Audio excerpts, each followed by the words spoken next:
এত ঢাক ঢাক গুড়গুড়ের আছেটা কি মশাই? ভণ্ডামি ছেড়ে যা বলার তা সোজাসুজি বলুন। দেখুন, জীবনটা সোজা নয়, জীবনে কিছুই সোজা যায় না। এমনকি হাত থেকে ঢিলটা ছুঁড়লেও সেটা প্যারাবোলা হয়ে বেঁকে পড়ে। একটা গাছ, সেও সূর্যের দিকে প্রথমেই সিধে ওঠে না, গোড়ায় একটু আঁকে বাঁকে। তাল, নারকোল, খেজুর টেজুর দু একখানা পাম জাতীয় একল সেরে উচ্চাকাঙ্ক্ষী উদ্ভিদ ভিন্ন, কিন্তু তাদের শেকড়গুলো নেড়েচেড়ে দেখেছেন কি? বলুন তো, মাটির নিচে গিয়ে তাদের সোজাসুজির জারি জুড়ি খাটে কিনা?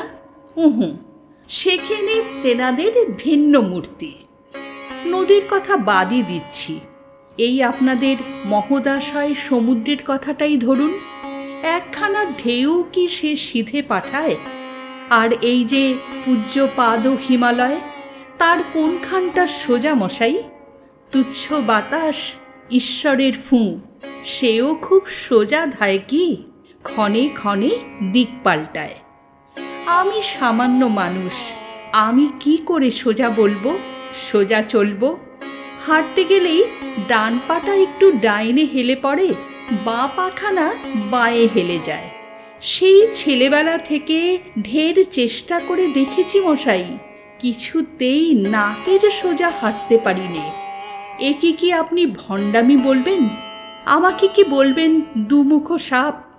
দেখুন দাদা, দুটো জিনিস কেবল সোজাসুজি চলে, আকাশ ফুঁড়ে বৃষ্টি আর চক্ষু ফুঁড়ে জল। আর একখানা কথাই কেবল সোজাসুজি বলা যায়, মিথ্যে।